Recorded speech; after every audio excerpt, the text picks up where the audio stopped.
자연현상의 디자인이라는 주제를 잡았습니다. 저는 뭐큰 프로젝트를 가지고 온 거는 아니고 또 아마도 일하면서 제가 기후 변화에 대해서 진지하게 생각하지는 않았던 것 같아요. 그러나 어, 한 가지 생각한 게 있다면은 아마도 저는 이게 미세먼지가 한참 창궐할 때 그때쯤부터 이런 생각을 좀 했던 것 같은데 자연이나 조경이나 굉장히 우리가 에너지와 비용을 많이 들여서 외부에다가 조성을 하는 것들이 과연 사람들한테 얼마나 관심을 끌 수 있을까에 대한 약간의 회의감 같은 것들도 있었고 또 오히려 실내에 자연이 들어가면 또 다른 이야기를 할 수 있겠다라는 생각을 했었어요. 그게 이제 미세먼지 시절에 코로나 시절보다 더 이전이죠. 그때는 바깥에 나가는 것들도 사람들이 힘들어했고 그래서 그런 공간들을 만들면서 생각해봤던 것들과 뭐 그런 것들의 결과를 프로세스를 함께 좀 보여드리고자 합니다. 우선 좀 저는 굉장히 요새 자주 보는 사진이죠. 이게 널스턴 호텔이라고 이제 널이 제로고 스턴이 별이니까 제로스타 호텔, 그러니까 영성급 호텔이죠.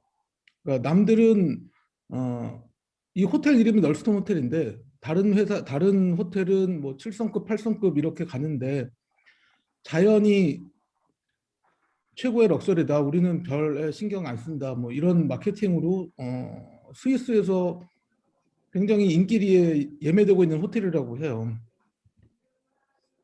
그다음에 자연이 일상하고 어떻게 만나느냐를 굉장히 적극적으로 잘 끌어들인 게 뭐 아시는 분들도 있겠지만 상업 공간에서 자연이 실내에 들어왔을 때 굉장히 매출이나 소비 증진에 굉장히 효과적인 거를 사람들이 많이 학습을 하고 있게 되는 것 같습니다. 그래서 근린공원은 김포식물원 카페 실내로 떠나는 피크닉이라는 주제로 영업을 아주 성황리하고 있는 것들도 볼 수 있고 또 어떠한 디지털 아티스트는 실내에 식물과 자연이 함께 있는 것들을 이제 그래픽으로 작업을 하고 있는 것들을 이제 봅니다. 그래서 저는 그냥 제 생각이에요. 제 생각인데 뭐 옛날에 차와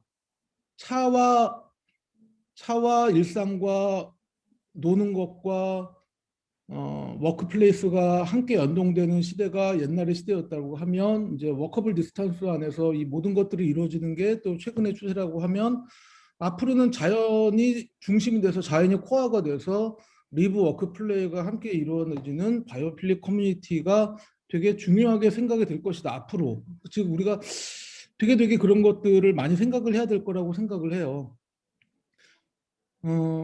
조경이나 공간이나 뭐 이런 것들이 다 어떻게 보면 컨텐츠라고도 생각을 할 수 있는데 사람들의 정서는 이제는 뭐 톤앤 매너, 뭐 룩앤필, 뭐 깔끔하게 맞추고 이런 것들에 있어서 이제 더 이상 흥미도 갖지 않고 맥시멀리즘이라는 말이 패션에서 굉장히 많이 오래전부터 사용되고 있어서 우리가 자연을 실내로 끌어들일 때 관조적이거나 이런 그동안에 해왔던 그런 디자인의 똑같은 언어보다는 자연의 또 다른 이야기인 현상을, 자연의 현상을 이렇게 실내 공간과 충돌시켜서 담아보는 것이 좀 재밌다라는 생각을 해서 작업을 했었습니다. 그래서 맥시멀리즘 네이처라고 저는 생각을 하고 뭐 조경, UX, IoT, 건축 그래픽, 생태, 서비스 디자인 이런 것들이 하나로 자연의 소중함과 자연의 상태, 자연의 현상을 경험을 할 수 있는 그런 디자인을 만들고자 했었습니다. 제가 스몰 스케일이죠. 굉장히 작습니다. 제가 작업을 한 거가 아마 서울시하고 한 3개 정도 프로젝트를 교실 안에다가 자연 공간을 만드는 작업을 한 3년, 2년, 3년 정도 했었습니다. 이게 이제 첫 프로젝트였고요. 이제 현장에서 이제 바라봤을 때 사진은 이런 건데 여기다가 실내 조경을 만드는 일이었죠, 한마디로. 그런데 실내 조경을 그냥 만들면 뭐 그렇잖아요. 늘 그렇지만 열심히 공들여서 만들지만 잘못하면은 호텔 인테리어 조경이나 뭐 그런 정도 뭐 이를테면은 병원의 힐링 가든이나 뭐 이런 것들하고 크게 다름이 없지 않을까.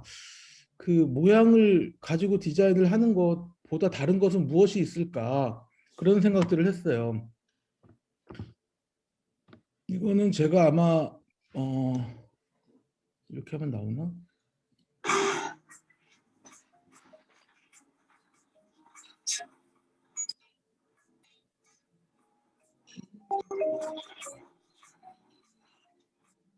이거는 그 아모레퍼시픽 용산사옥 2층에 이니스프리에서 만든 실내 작은 텃밭인데, 이 위에다가 컴퓨터 펜 있죠. 컴퓨터 펜 30개 하고 IoT 장치하고 물을 관수를, 보통 우리가 흙에다가 관수를 하는데 그 관수 파이프를 위에다가 두고 뭐 이런 식으로 해서 물과 바람이 함께 이 작은 텃밭 상도에서 움직이는 광경을 좀 만들어 봤었습니다. 이게 되게 작지만 오히려 작은 만큼 실내 안에서 이게 움직이는 자연의 모습이 보이니까 사람들이 이거를 좀 좋아하는 것 같더라고요. 그래서 이런 뭐 아두이노 이런 뭐 스마트팜 기술을 이용을 해서 좀 만들었던 기억이 있어서 이 지금 소개해드리는 공간에 한번 적용을 본격적으로 하기 시작을 했어요. 결과론적으로는 실내에 이렇게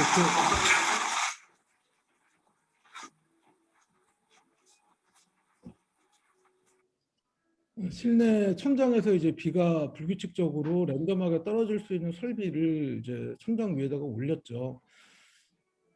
식물이 옛날에 우리 어른들 이제 선조들 보면 처마 아래에 항상 비가 그쪽으로 빗물이 떨어지니까 처마 아래에 파초라고 하죠. 넓은 이파리들을 갖다 놓고 거기서 뭐 물 튀기는 소리, 뭐 아주 되게 불규칙적인 소리들을 들으면서, 그것도 또 다른 자연에 대한 경험이기 때문에 그런 인지적인 차원에서 자연을 더욱더 잘 느낄 수 있는 환경이 저는 실내가 될 수 있겠다라는 생각을 하면서 이제 했었습니다. 그래서 이제 학생들이 이곳에서 이제 사용을 하고 있는 광경이고요.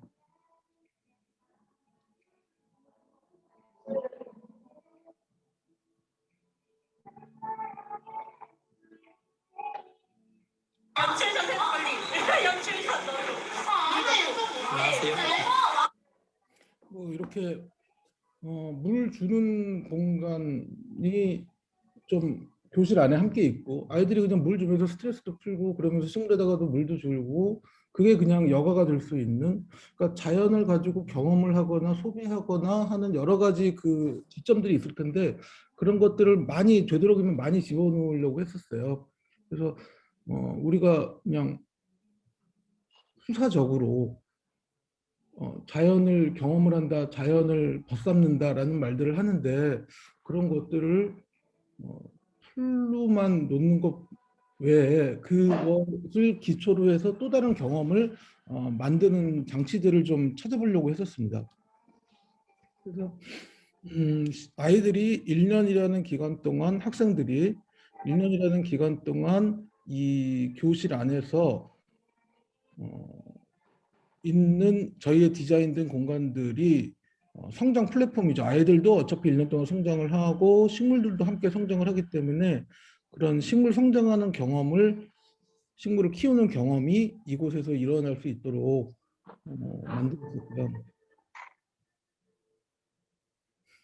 그래서 전체적인 그 비전은 가이드 투 베터 그린이라고 해서, 그냥 그린이 굉장히 많은 그린도 그린이겠지만 물량이 적어도 굉장히 소중하게 인지되고 우리가 함께 그거를 자연을 느낄 수 있다. 그러면 되는 것 아니겠냐라는 생각으로 그런 말들을 좀 만들었고요.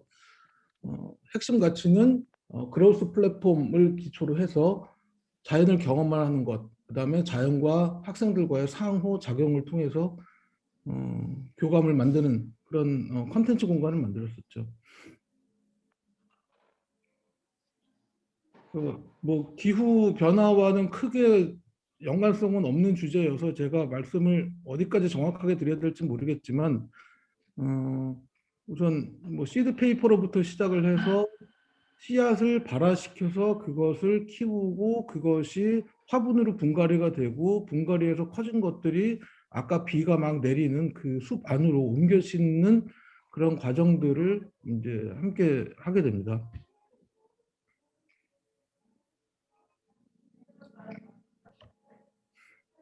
이렇게 풀리는 실내는 아주 작은 공간이에요. 그래서 여기에 이제 교실 두 개를 서로 터가지고 만드는 건데 여기는 교실이고 여기는 숲입니다. 그래서 이쪽에서 식물을 조그맣게 모종으로부터 시드 페이퍼로부터 키운 모종이 이쪽에서 키워지고 창틀에서 햇빛을 받으면서 더 자라면 이쪽 숲으로 자라서 이제 옮겨지는 과정이고요.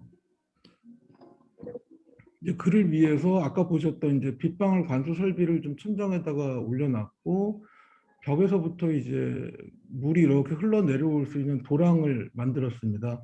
교실 안에 물을 사용을 할 수 있는 어떤 디자인적인 장치들은 공동 수도가에서 연상을 해서 공동 수도가를 실내에다가 만들었고 수도가의 이 물길에 좀 커다란 뭐 모종판들을 함께 디자인해서 넣습니다. 그래서 이 물이 계속해서 흘러내려오면서 모종을 키우고 그 물이 이렇게 빠져나오면서 조그만하게 레인 가든이 함께 좀 만들어 놨고요. 그래서 이 물이 버려지지 않고 마지막까지 가는데 쓰임이 있는 것처럼 그렇게 디자인했습니다.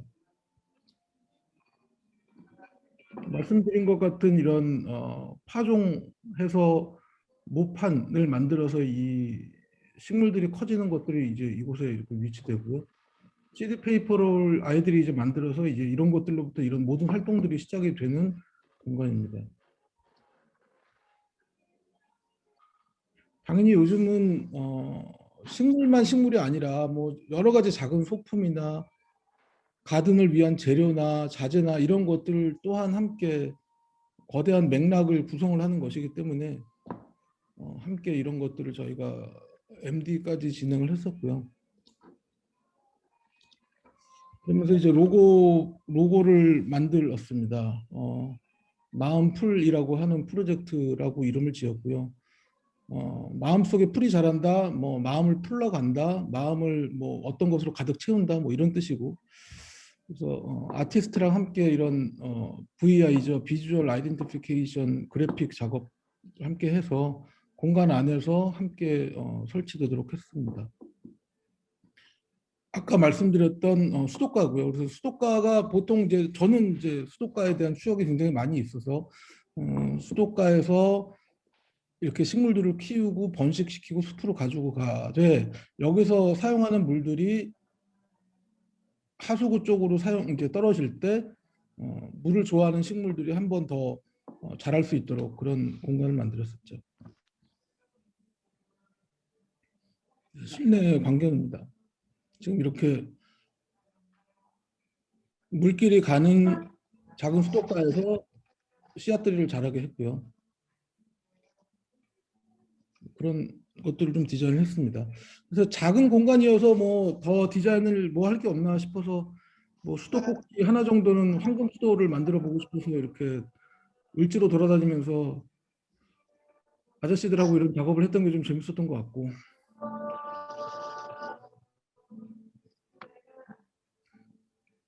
이런 공간이 완성을 했었어요.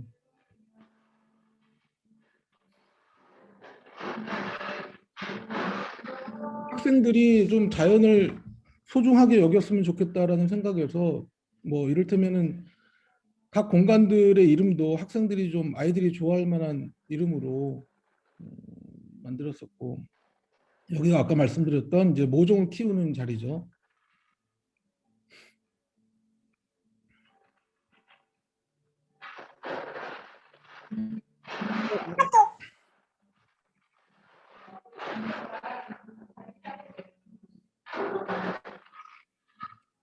작은 프로젝트를 좀 오래 정성 들여서 하다 보니까 좋은 거는 하고 싶은 거를 끝까지 할 수 있었던 것 같고 뭐 이런 소위 말해서 VMD 영역까지 좀 추가해서 일을 할 수 있었던 게 좀 좋았던 것 같아요. 그러면서 저는 그렇게 생각합니다. 자연 생태 학습관이라고 간판을 지어서 식물이 많은 거가 전혀 자연 생태 학습관이 될 수가 없다. 여러 가지 장르의 이야기들이 하나의 주제로 통합되어서 그게 거대한 맥락을 만드는 것이 요즘 추세에 맞다라는 생각을 좀 하면서 이런 작업들을 했었습니다.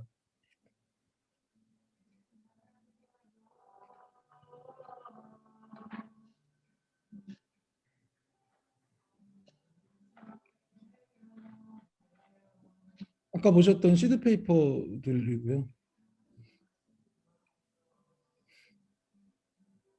그다음에 이제 두 번째 작업을 한 거는 좀 비슷한 컨셉이어서 제가 간단하게 요점만 말씀드리면 첫 번째 거는 가이드 투 베터 그린이라고 꽤 많은 욕심을 들여서 많은 것들을 좀 집어넣고 싶어 했는데 이 프로젝트에서는 그냥 ASMR 가든이라고 이름을 붙였어요. 저희가 이제 만들어 놓고 이제 실행해 보니까 시스템이 물이 떨어지고 안개가 나오고 뭐 어떠한 재미난 자연의 소리가 나고 하는 것들이 아이들한테 독특한 경험이 되더라고요. 자연을 실내에서 경험을 하는데. 그래서 요새 ASMR로 스스로 녹음도 많이 하고 하니까 우리가 만드는 공간에서 너희들이 스스로 자연을 경험하는 세팅을 스스로 하고 그것을 스스로 녹음을 해서 그거를 집으로 들고 들어가서 뭐 들어라 뭐 이런 안내를 한 거죠. 두 번째 만든 공간에서 아마 핵심적인 공간이었던 것 같은데 작아서 아마 보이실지 모르겠지만 여기 이런 스위치들이 있어요. 저희가 이거를 만들 때는 여기 있네요. 저희가 이거를 만들 때는 자연을 가지고 디제잉을 한다고 생각을 했습니다. 그러니까 자연 현상이 여러 가지가 있잖아요. 새소리도 나고 바람 소리도 나고 뭐 물이 떨어지기도 하고 여러 가지 조명도 있을 텐데 이런 것들을 DJ 부스처럼 만들어 주고 아이들이 실제로 디제잉을 하면서 그 모든 소리와 현상들을 녹음을 하고 녹화를 하면 유튜브 시대에 맞는 어떤 그 다음에 컨텐츠가 만들 수 있지 않을까 아이들의 힘으로 그런 생각을 했었고 이 시스템을 설계를 할 때 옛날에 제가 나이트 클럽의 특수 효과 만드는 회사하고 같이 협업을 했었습니다. 그래서 그 장비가 뭐더라? 되게 DJ가 실제로 DJ가 쓰는 전자 장비예요. 그래서 그거를 다 맞춰 놓고 물건들을 받아야 되는데 다 중국에서 가지고 오는 물건들이다 보니까 이 사람이 몇 개가 핵심 부품 몇 개가 못 들어오는 거예요. 그래서 코로나 때문에 이것도 안 돼서 야 이거 기다리고 있다가는 완성을 못 하겠다 싶어서 이 버전은 꽤 아날로그 버전으로 한 겁니다. 실제로 아날로그 스위치만 가지고 DJ를 할 수 있도록 그렇게 만들었고요. 좀 재미나게 발견한 것들은 이 스피커인데 이 스피커가 지향성 스피커라고 해요. 그러니까 우리가 보통 스피커는 이게 소리가 이렇게 넓게 퍼져서 나가는데 얘는 초음파에다가 소리를 실어서 보내는 거라고 하는데 초음파가 직진이잖아요. 직진의 소리가 계속 튀기죠. 계속해서 튀기기 때문에 내가 스피커랑 관계하는 위치가 조금만 달라도 소리의 크기나 파장이나 거리감이 굉장히 달라져서 이 스피커 하나만으로도 마치 시냇물을 실제로 걷고 있는 것 같은 그런 착각을 하게 됩니다. 이런 것들이 이제 시스템에 이제 함께 매입이 됐었죠. 뭐 물이 떨어진다든지 이런 안개가 떨어진다든지 하는 것들을 이제 아이들이 함께 이제 만지고 놀면서 바깥에서 경험하지 못하는 자연을 좀 만지게 해보자 뭐 이런 작업들을 했었습니다.